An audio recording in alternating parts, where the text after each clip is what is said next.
Sejam bem-vindos a mais um programa com Divergência.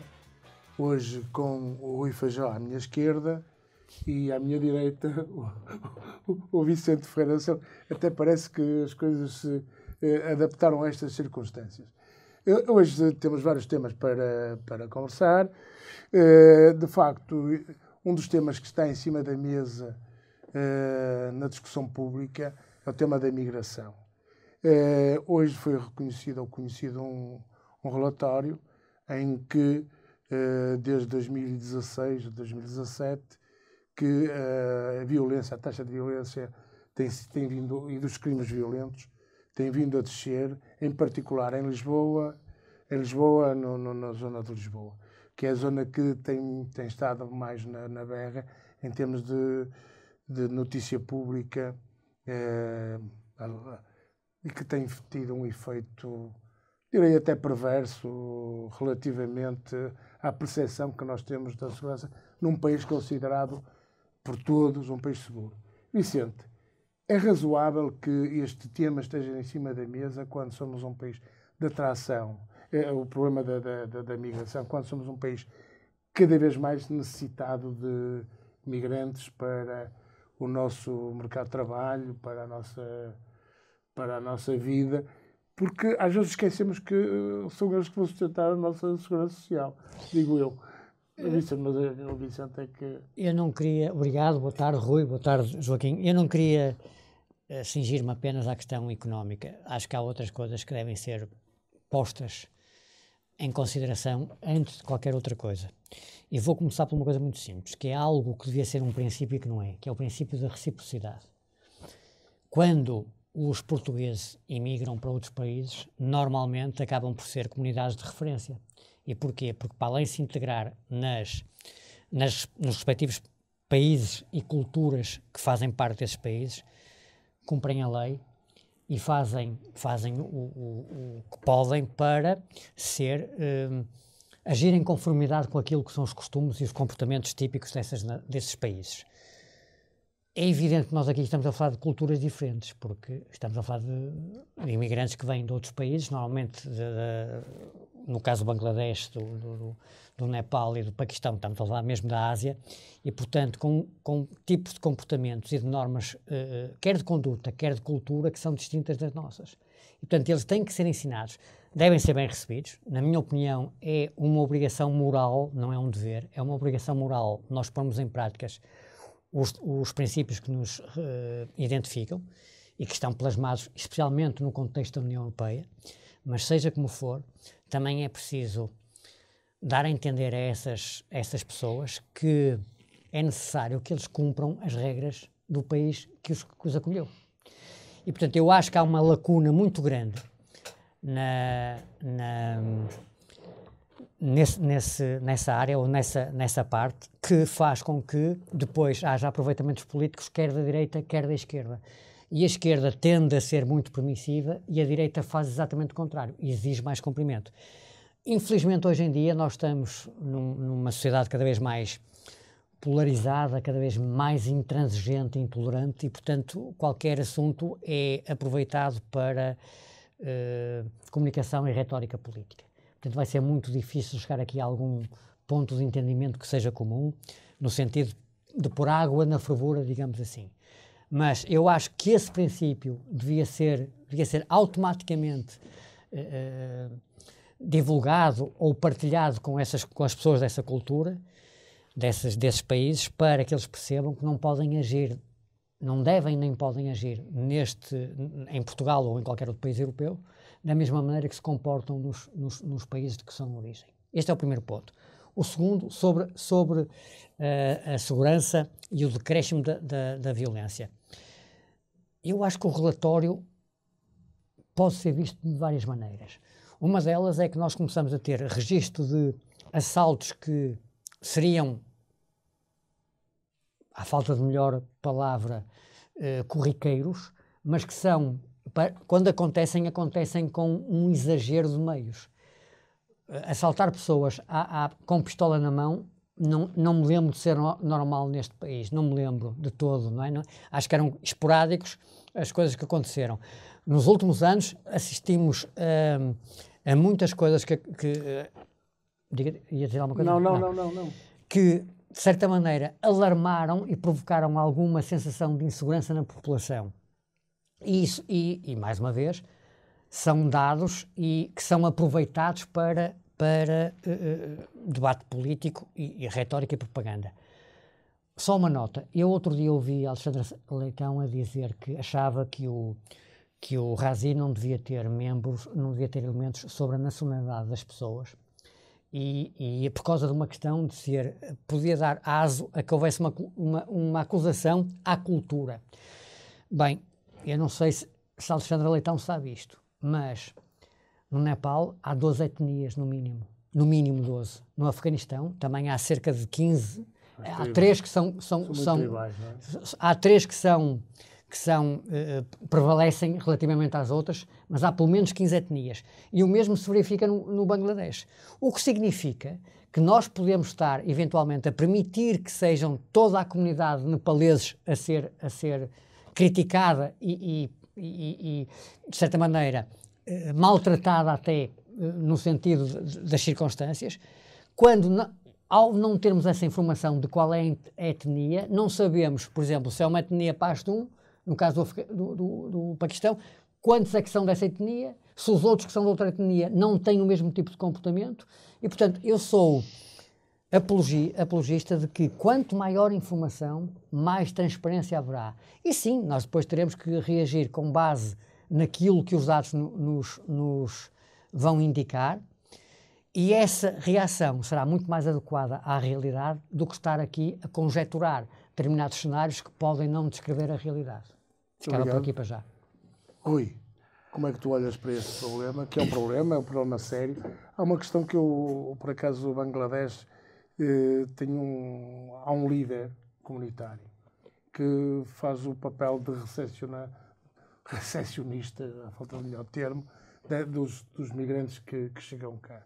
E, portanto, de alguma maneira são integrados. Dos outros não conheço, do Bangladesh conheço, o Vicente creio que também conhece aqui do Porto.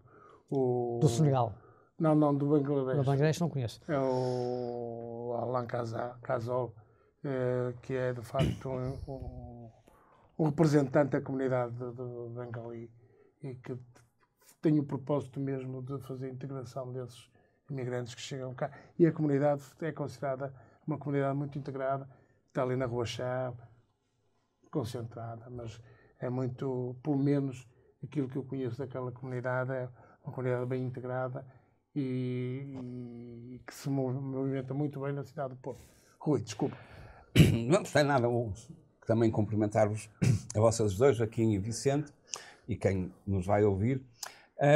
Eu começaria por uma das questões que o Vicente levantou no fim,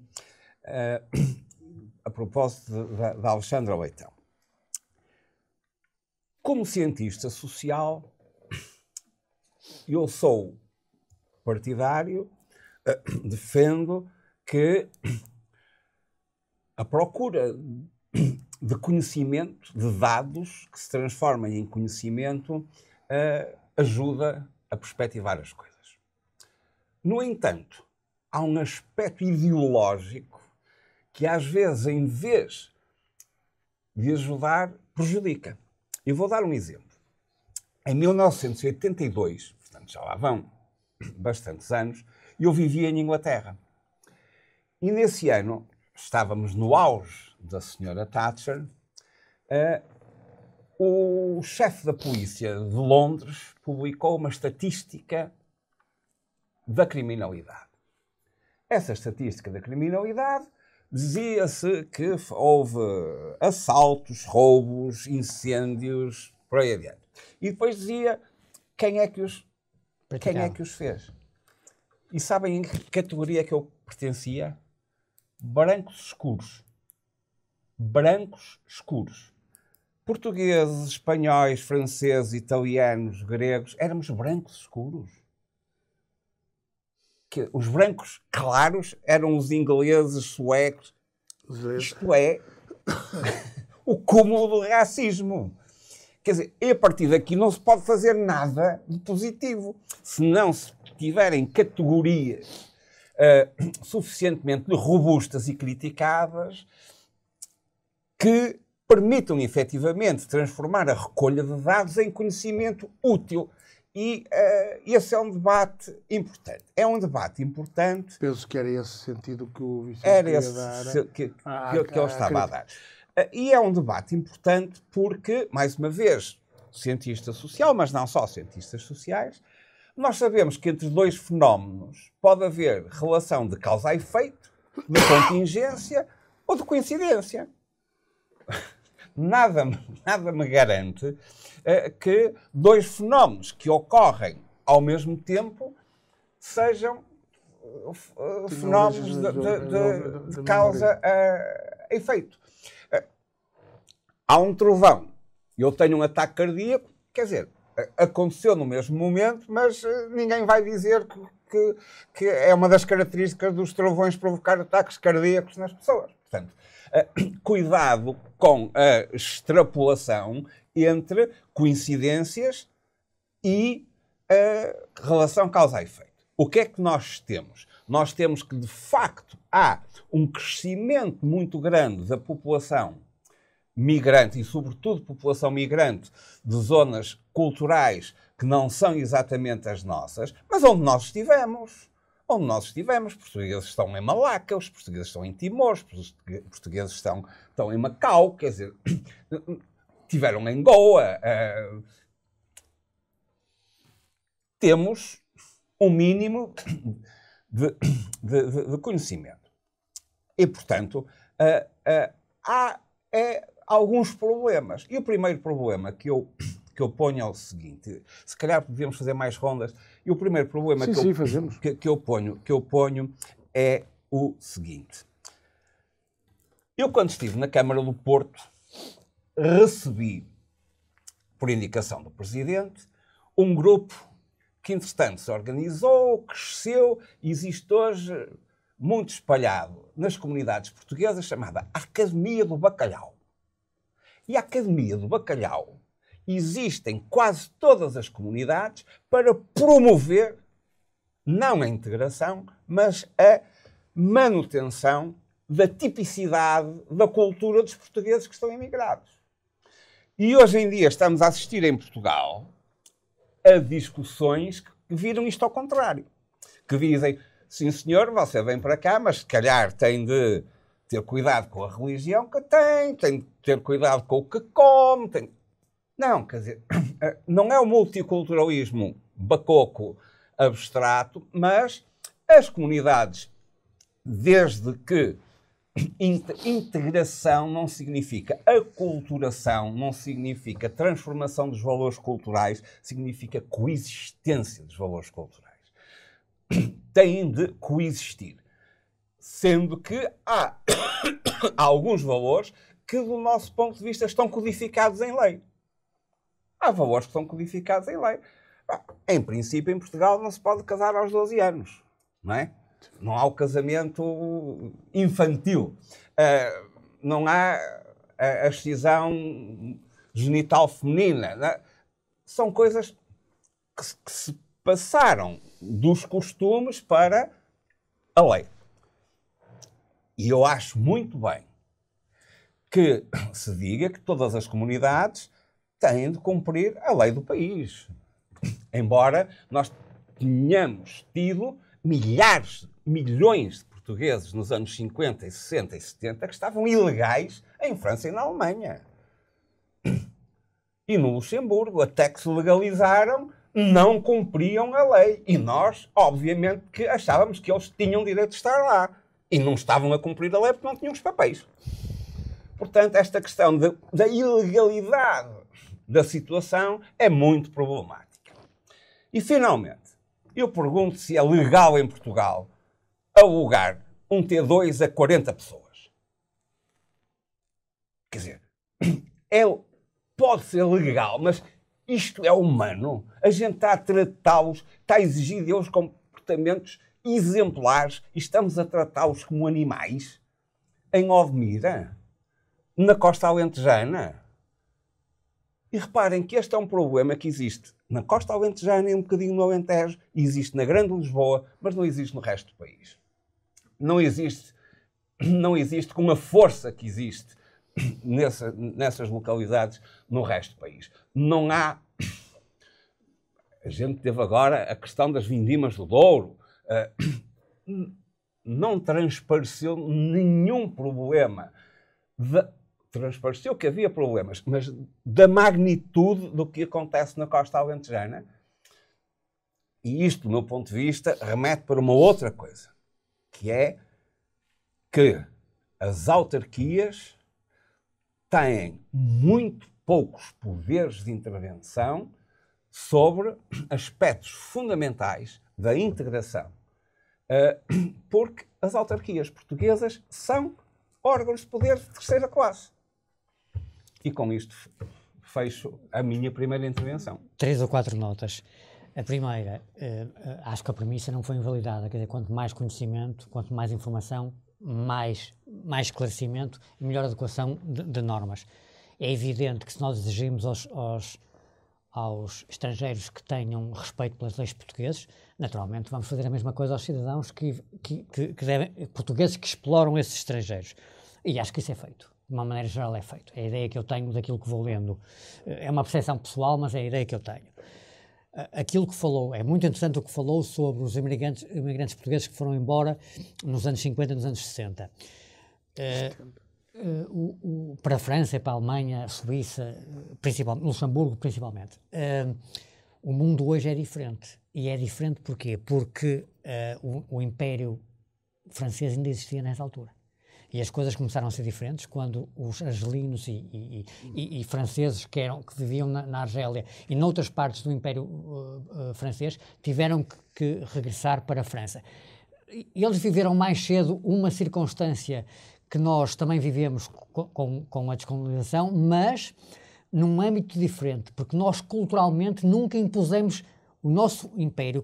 O Império Português caracteriza-se por ser um Império que nunca impôs a presença cultural. Aquilo para nós era mais entrepostos económicos, digamos assim, do que outra coisa. Claro que há casos em que isso aconteceu, mas não é a norma. E, portanto, há aqui alguma diferença. Seja como for, para mim é diferente que seja um português ou um espanhol a emigrar para outros países europeus e virem paquistaneses ou nepaleses ou pessoas do outro lado do mundo para Portugal. E finalmente, referiu uma coisa muito interessante, que eu compreendo, mas isso tem a ver, a cultura anglo-saxónica não é igual à portuguesa. É natural que tenha nuances e que alguns aspectos dessas particularidades nos causem alguma confusão. Mas, por exemplo, o pensamento que se tornou vigente fez com que, isto é um assunto que está a ser discutido já há dois anos mais ou menos, mas que agora veio a lume com mais intensidade. Sabe-se que numa localidade, em várias, mas principalmente numa localidade da Grã-Bretanha, durante 16 anos, pessoas paquistaneses violaram milhares e maltrataram milhares de mulheres. Milhares. E isto foi estudado, até foi um relatório, é feito por uma professora que era independente, não tinha nada a ver com os conservadores, nem com os trabalhistas, nem tampouco os liberais, que estudava o assunto, e a resposta foi: as autoridades não se meteram no assunto ou não tomaram as providências porque tinham medo de ser acusados de racistas. O que é que acontece? Sim, eu não acho que haja raças que são racistas, só as pessoas é que são racistas, independentemente da raça, percebe? Isso é uma coisa que vem de cada um de nós. Sim. Portanto, dizer que os brancos são mais racistas do que os pretos é uma estupidez. É exatamente a mesma coisa que dizer que só os pretos é que são criminosos. Isso é um absurdo completo, mas que infelizmente é veiculado por retóricas políticas de conveniência. E, portanto, é natural que há sempre situações que podem ser racismo, mas o que eu acho muito estranho é que um Estado não cumpra as funções nem aquilo para qual está mandatado para fazer, com medo de ser rotulado de fascismo. Isso é que ou de racismo. Isso é o problema, e este é um dos problemas que nós temos, na minha opinião, nós temos que pensar profundamente a nível da Europa, porque está a pôr em causa aquilo que nos identifica. E, mais uma vez, quando são vetores de identificação que são postos em causa, isso é aproveitado pelos extremos para criar populismo. E depois os moderados calam-se, infelizmente. Mas, se me permitem, reparem numa coisa. Nós aqui na Europa realmente temos uma situação um bocadinho diferente. Mas os Estados Unidos é um país, uma nação constituída por 50 Estados. 52. 52? Oficialmente são só 50, mas sim, são. Estás a contar o Porto Rico e o Washington DC. Está bem, ok. Há meia centena de Estados. E quantos são as etnias, as zonas do mundo que ali convergiram? Tudo. Italianos, gregos, suecos, mas também negros da escravatura, mas também asiáticos. 90% dos alunos das universidades da Califórnia são asiáticos. 90% dos alunos das universidades da Califórnia. Isso, os asiáticos estão presentes na costa oeste e há mais europeus na costa do lado de cá.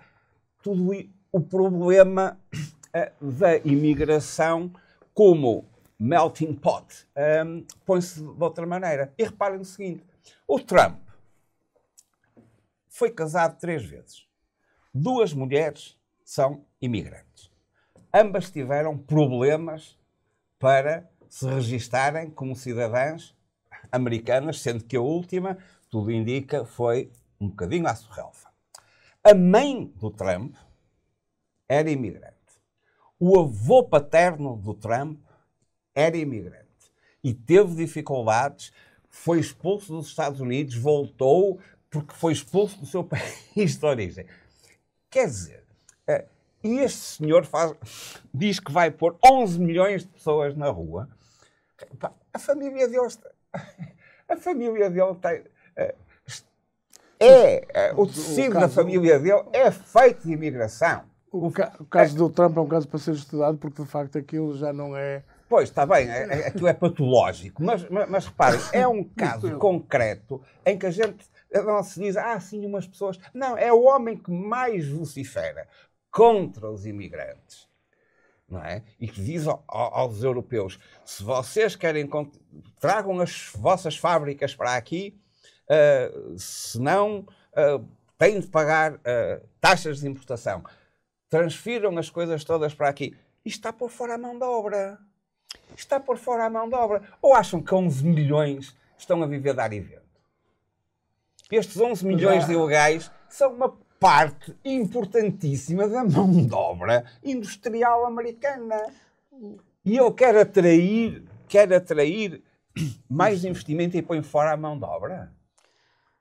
Mas deixa-me só introduzir aqui uma outra variante, que é a variante da imigração que estamos cada vez mais a constituir com as guerras e guerrilhas da Síria, de Israel, da Ucrânia, que estão a produzir enormes quantidades de pessoas deslocadas e que se tornam amanhã migrantes, seja onde for. Foi o problema em 2015 com a Síria, eles queriam ir todos para a Alemanha. Eu sobre isso não...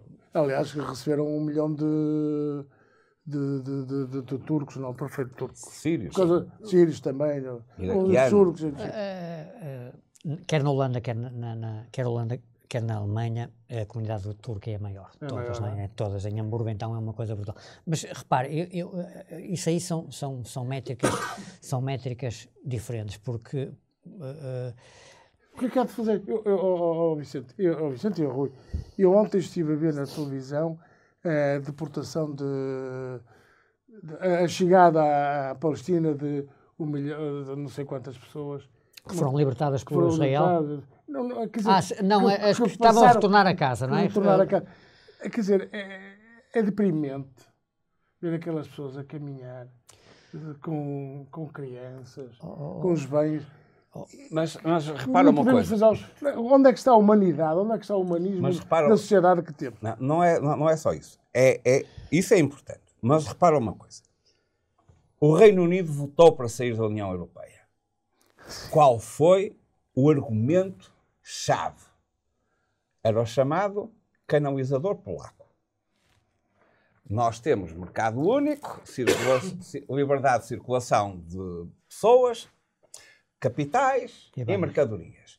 E não podemos ter circulação de capitais e de mercadorias sem termos circulação de pessoas. E, portanto, vem aí o canalizador polaco que leva metade do salário, já é bom para ele, e põe-nos fora do emprego. A Inglaterra, com doses mais importantes de migrantes, votou por continuar. A Inglaterra, com baixas taxas de imigrantes sediados, votou por sair. Quem votou por sair foram os que tiveram medo. Foram os que tiveram medo.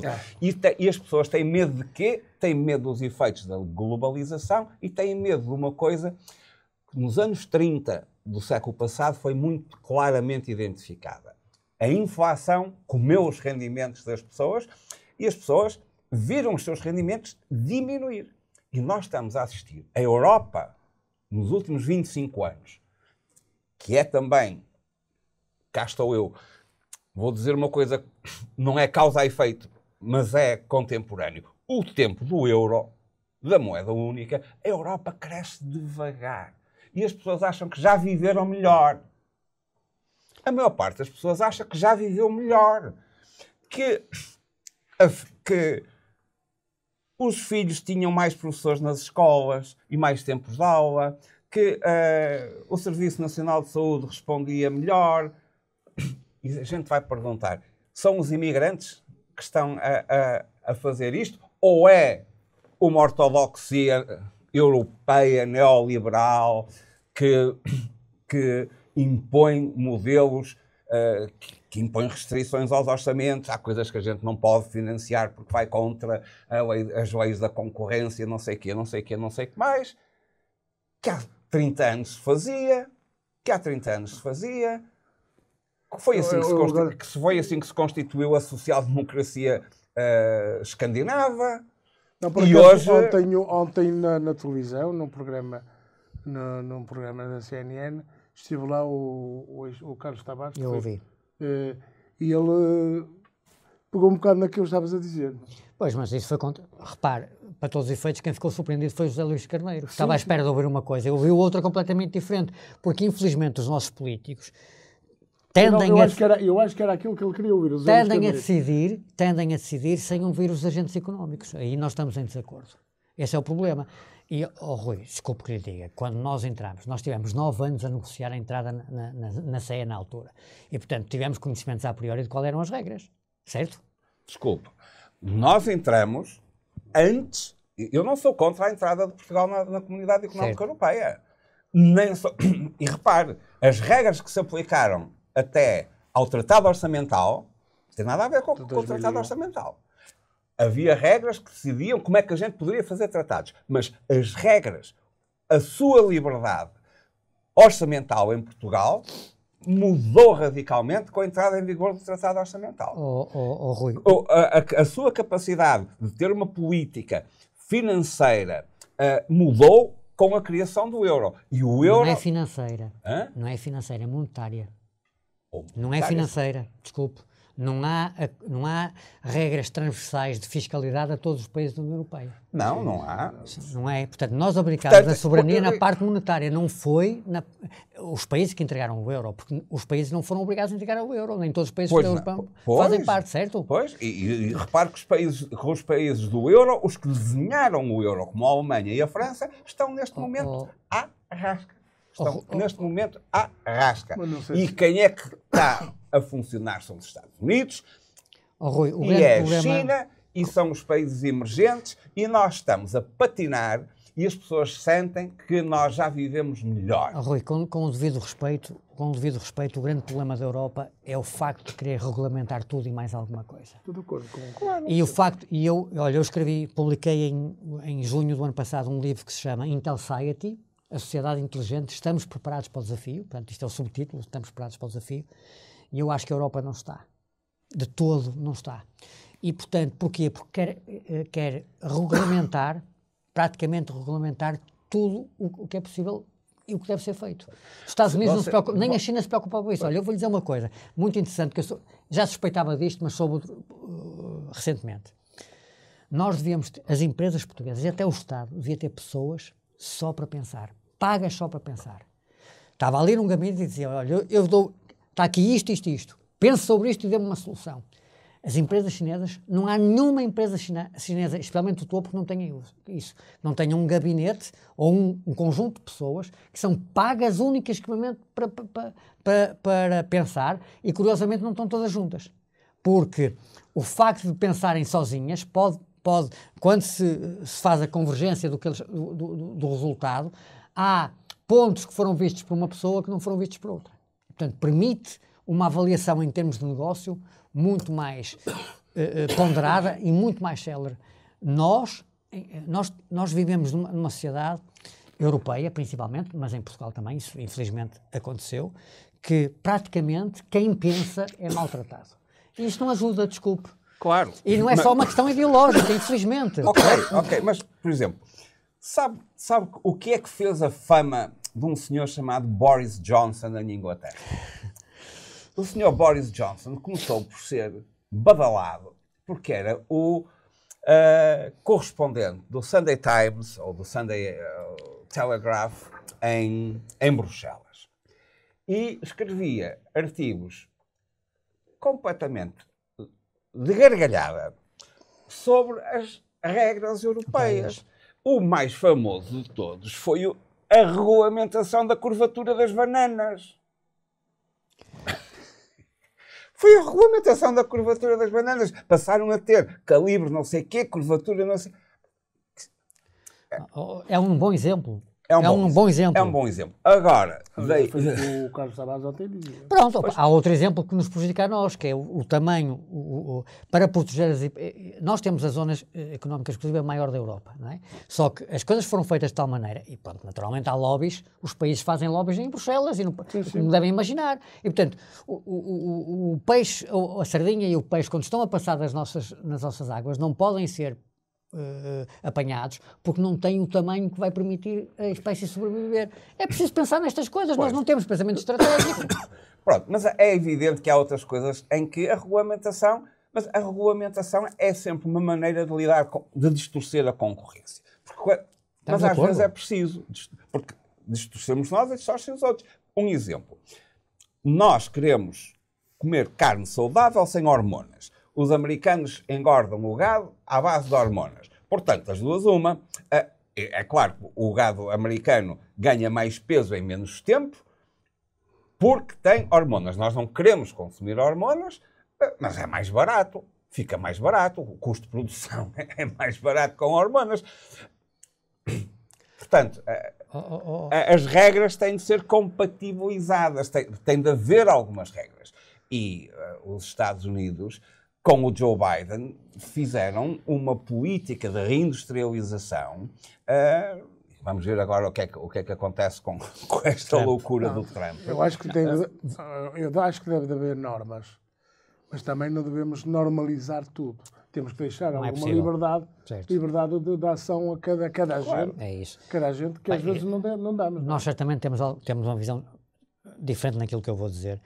E como não vinha preparado para isto, não trouxe alguns dados, vou-lhe dizer, já escrevi sobre isto e vou dizer, com o devido respeito, é assim, quando a ideia que eu tenho é a seguinte, e a mesma coisa é válido para qualquer governo. Quando um governo é eleito, eu acho que ele, é evidente, tem a obrigação, na minha opinião, tem a obrigação de impor o seu programa eleitoral, de o tentar cumprir, mas não pode pensar que vai governar apenas, único e exclusivamente, para quem o elegeu. Tem que governar para todo o país. E, portanto, deve ter o bom senso de perceber que não pode implementar ou não deve implementar esse programa eleitoral a 100%. Vai ter que ter aqui alguma moderação e alguma adequação. Governar com 30% de apoio. Claro, mas a questão é esta. Eu sou um crítico da gestão do António Costa. Eu acho que foi o primeiro-ministro que recebeu mais dinheiro teve algumas circunstâncias extraordinárias, mas foi o primeiro-ministro que recebeu mais. Ele teve mais vantagens em termos monetárias do que o Guterres teve quando nós passámos para o euro. Porque, na altura, o significado da entrada do euro foi nós termos dinheiro ao juro do marco alemão, que era completamente diferente do juro que nós pagávamos pelo escudo. As pessoas têm tendência a esquecer isto. E portanto, o economista percebe o que eu estou a dizer. E, portanto, acho que o António Costa teve muitas oportunidades que não soube concretizar. Pá, e, na minha opinião, por causa, concordarão certamente que a maior parte, o grande problema nos orçamentos de Estado qual é? É que nós já temos, vamos supor, 100%, não é? A ideia que eu tenho é que 80% já está comido com despesa que tem que ser paga. Portanto, a margem de manobra que os governos têm para poder implementar qualquer coisa diferente é reduzida. É muito reduzida, portanto, e está mais reduzida para o tratado orçamental. Portanto, nós precisamos de um tratamento de choque. A questão é há coragem para fazer isso? Esse é o problema, percebe? E a certa altura, mas o problema é saber onde é que o choque vai incidir. Joaquim, com o devido respeito, nós sim, podemos, se quiser, fazer um programa mais alargado sobre isto. Olha, nós vamos falou da defesa, nós vamos ter um problema por isto. Claro. Porque nós vivemos estes anos todos, é evidente que há nuances, e há discussões dentro da NATO sobre a preponderância da decisão entre americanos e europeus há décadas. Mas não há dúvida nenhuma que nós vivemos à custa do guarda-chuva dos americanos. E, portanto, nós temos que mudar, vamos ter que mudar, até por força das circunstâncias do Trump, que está a exigir mais financiamento. Mas espera, deixa-me só dizer isto. Não será também uma oportunidade para a Europa? Eu acho que é. Investir na defesa. Não tenho a mínima dúvida. Nem indústria da defesa. Os Estados Unidos, a certa altura, fizeram... Desculpa lá interromper. Tem um programa, eles têm uma entidade que se chama a DARPA, que está ligada à defesa. E, portanto, financia imensos projetos que depois têm grandes valências na atividade económica e comercial. Portanto, nós devíamos fazer isso, mas infelizmente não fazemos. E o problema de Portugal vai ser muito maior, porque a defesa nunca foi uma política pública com prioridade. E, portanto, nós, em vez de investir, fomos desinvestindo cada vez mais. Fomos até fazendo alguma engenharia financeira em que os orçamentos, a certa altura, da GNR, da PSP, serviam para dar a ideia do bolo que era adstrito à defesa. E, portanto, não só vamos ter que gastar dinheiro na defesa, se quisermos manter a nossa permanência em algumas organizações, como, infelizmente, as Forças Armadas estão uma desgraça absoluta. Uma desgraça absoluta. E portanto, isso vai implicar custos. Pois, agora, vem a parte diferente, vem a parte difícil, porque é isso que eu tenho, que eu infelizmente, aqui discordo de algumas coisas e, por exemplo, dou os parabéns e reconheço alguma evolução de pensamento na mudança de posição que agora o Pedro Nuno Santos teve relativamente ao estatuto da necessidade, porque nós criámos pessoas, nós não incentivamos os portugueses a acreditar neles próprios, a acreditar em arriscar, em fazer qualquer coisa. E, portanto, temos uma população que vive dependente de subsídios. De quem vem esses subsídios? É do Estado. Portanto, mudar isto vai ser difícil. Eu aí tenho uma opinião diferente, mas deixe-me voltar só um bocadinho atrás, porque nós tivemos 2 momentos em que foram feitas grandes escolhas. Na negociação da adesão e nos primeiros anos pós-adesão, nós fizemos escolhas estruturais, certo, sobre os setores da atividade que queríamos apoiar e aqueles que achávamos dispensáveis. Por exemplo, os nossos amigos galegos bateram-se como leões por uma frota pesqueira que é maior que a portuguesa. Só a da Galiza é muito maior que a portuguesa. E estávamos a pescar nas mesmas águas. Depois tivemos, no princípio... Estamos a falar nos anos 80.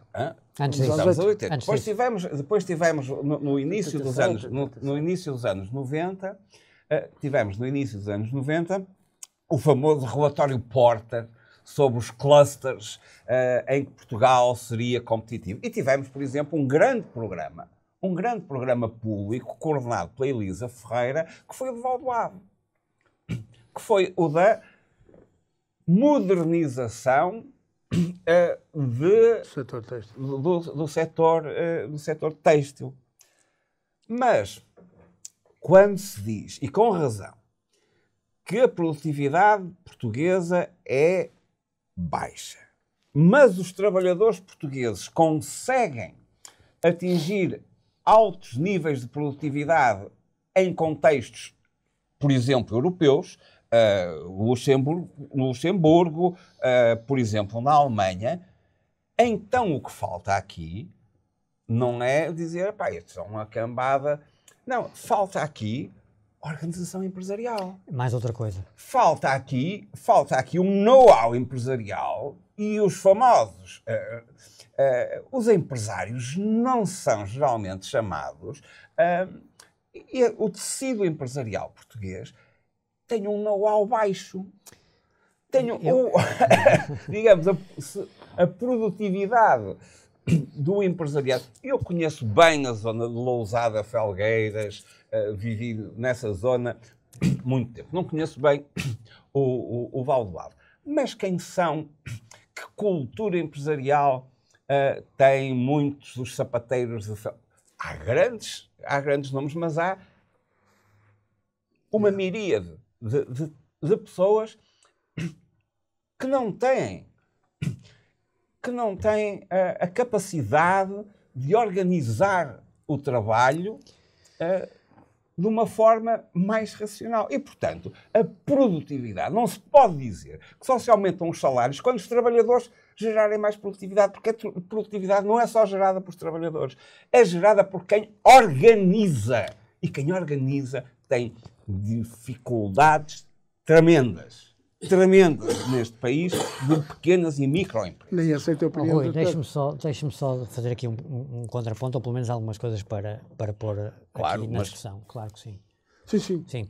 A questão, repare, referiu uma coisa que é um facto, é indiscutível. Quando os portugueses vão lá para fora, os níveis de produtividade são maiores. Não é só a questão da organização económica e empresarial, é também a cultura.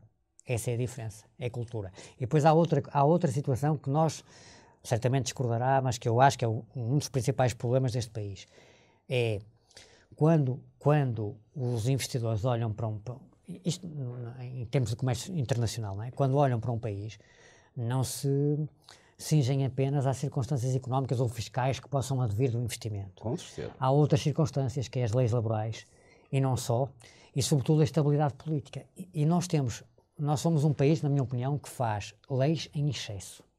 Tem excesso de leis. Tantas que às vezes provocam constrangimentos e entraves à atividade económica. Mas mesmo assim, nós não perdemos esse hábito. E por norma, as decisões que são tomadas a nível, aquilo que eu vejo mais, que é para mim o principal problema a nível de leis, elas são tomadas de um ponto de vista ideológico. O que significa que se mudar o governo a seguir, vai tentar retificar o que foi anteriormente decidido por questões ideológicas. E isso não ajuda, não dá garantias de estabilidade a um investidor lá de fora. Portanto, mais uma vez, é uma questão de mentalidade que vai ser difícil, na minha opinião, mudar. Deixe-me dar-lhe um exemplo. Os Estados Unidos, a grande beleza da Constituição norte-americana é que ela é neutra. Permite que quando são os republicanos ou quando são os democratas, possam pôr em causa, em execução, medidas que têm um cariz ideológico, mas como o funcionamento do Estado é neutro, permite que isso funcione. Normalmente, quando vem um republicano, altera algumas coisas. O grande problema com o Trump é que ele vai tomar... Eu acho que o Partido Republicano, só uma parte, está a ter uma mudança interna. Se lembrar, na altura da escravatura e da Guerra Civil norte-americana, o Partido Progressista era os republicanos. O Lincoln foi o primeiro presidente eleito do Partido Republicano. Antes eram os federalistas e os democratas eram os conservadores, que tinham predominância nos estados onde havia escravatura, nos estados do Sul. Portanto, com o tempo isso foi mudando. É natural que isso aconteça. As populações e o pensamento mudam, os partidos também mudam. E agora há uma circunstância nova, porque eu acho que é ideológica. Aliás, o Trump, para todos os efeitos, na minha opinião, não pode ser comparado ao Milei, porque ele é um proteccionista e o Milei não é, certo? Ele quer entraves ao comércio e o Milei não defende isso. Portanto, é preciso ter alguma noção quando fazemos algumas comparações. E, portanto, o risco que vem agora é de uma vertente ideológica que está subjacente a este candidato. E vai ter consequências. Como em Portugal teve até agora. O crescimento, qual era a grande vantagem, e por isso os liberais nunca têm problemas com os nórdicos, com a social-democracia nórdica, porque os nórdicos nunca tiveram problemas com a atividade privada. Aliás, só punham atividade pública quando achavam que os privados não eram capazes de a fazer. E nos últimos 9 anos neste país, nós só vimos público, setor público e, sobretudo, os apoios o público. Em QR, sim, os empresários para o setor público. Portanto, enquanto os empresários portugueses precisam mudar um bocado, não há dúvida nenhuma, mas enquanto houver a prevalência de que o Estado é a salvação, este país não vai sair da cepa torta, na minha opinião. Olha, para terminar, para terminar, e muito rapidamente, havia muitas coisas a dizer sobre os nórdicos, a gente vai voltar a isso. Eu fiz uma vez, há muitos anos, aqui no Porto, na que se chamava na altura Escola de Gestão do Porto, EGP, e agora chama-se Porto Business School. Uma coisa chamada o Curso Geral de Gestão. E tive vários professores, alguns amigos, eram lá professores, o Daniel Bessa, o Zé Valente, e tive um professor que nos falou de logística.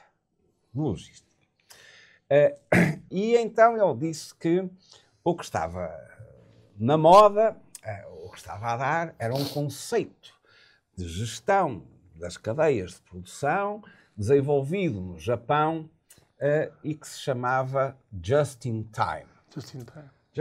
Portanto, as coisas são organizadas, mas tudo tem o seu timing de chegada e a coordenação do timing de chegada e tal. Eu disse, vocês sabem que isto foi adaptado para português? Sabem como é que se chama isso em português? Just a little bit late. Deixa-me só fazer uma... Acho muito engraçado isso, deixa-me só para dar uma ideia, porque é uma diferença cultural. Porque eu vou-lhe dar uma mensagem, sabe como é que funciona a greve no Japão? Não? Quando os empregados anunciam às empresas, às empregadores que vão fazer greve, okay? Vão trabalhar no dia da greve. Porque não querem impedir que terceiros possam ter a sua vida afetada por eles impedirem, até nos transportes ou coisa do género, que eles possam ir trabalhar. Isto é possível em Portugal? Este tipo de consideração pela comunidade é possível? Não é, porque é uma diferença cultural. Agora, para terminar mesmo, lembrando do Just in Time, que deu o berro precisamente com uma greve dos motoristas franceses, que, portanto, as coisas não chegaram às fábricas e, portanto, as fábricas estiveram paradas. Claro. Foi um prazer estar convosco. Muito obrigado, Rui. Muito obrigado, Vicente. Obrigado. Até à próxima oportunidade. Muito obrigado.